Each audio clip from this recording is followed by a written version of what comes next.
দ্রোহী, ইসলাম দ্রোহী, শরীয়তের দ্রোহী, মুসলমানদের দ্রোহী, সকলের দুশ্মন।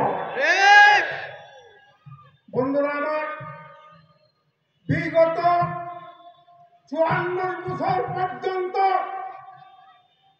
আলেমরা এই দেশে খতম নবুয়তের এই দাবি নিয়ে লা ইলাহা ইল্লাল্লাহু মুহাম্মাদুর রাসূলুল্লাহ নবুয়তের সংরক্ষণের দাবি নিয়ে আন্দোলন করে আসছে, কিন্তু এই যাবৎ এখনো মুসলিম ঘোষণা করতে আমরা পারি নাই।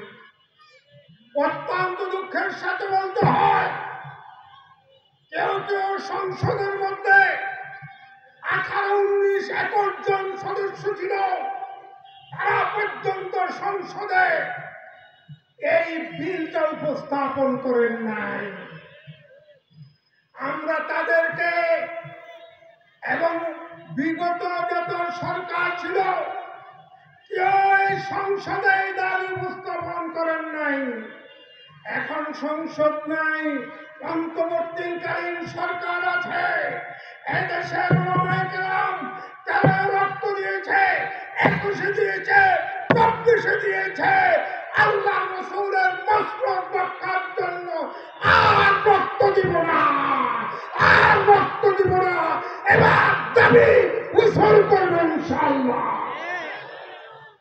আগামী 15 তারিখের পূর্বেই অন্তর্বর্তীকালীন সরকার প্রধানকে বলবো, আপনি তাদেরকে সংখ্যালঘু বলেছেন যেদিন বাংলাদেশে এসছেন বিমানবন্দরে।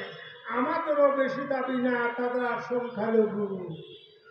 এই দাবিতে আমাদের, তারা এই দেশে তাদের জান মাল নিয়ে, তাদের ইজ্জত আব্রু নিয়ে তারা বসবাস করবে, কোনো বাধা নাই। তাদের বাড়িঘর, তাদের উপাসনালয় আমরা ভাঙব না, আঘাত করবো না। তাদের নিরাপত্তা সরকার দিবে, আমরাও দেব। কিন্তু আমাদের ঈমান নিয়ে তামাশা করবেন, তা বরদাস্ত করা হবে না।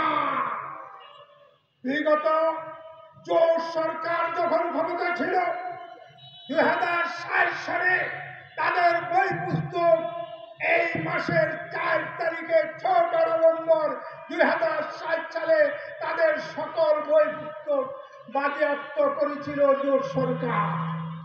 তাই সামনে যে সরকার আসবে তাদের কাছে আমাদের দাবি, আপনারা আমাদের এই ঈমানি দাবি, এই মানবতার, এই ধর্মীয় মূল্যবোধের দাবি যদি না মানেন, তাহলে এমন কর্মসূচি আগামী 15 তারিখের পরে দেওয়া হবে, যে দাবি মানতে বাধ্য করা হবে, বাধ্য করা হবে, বাধ্য করা হবে ইনশাআল্লাহ।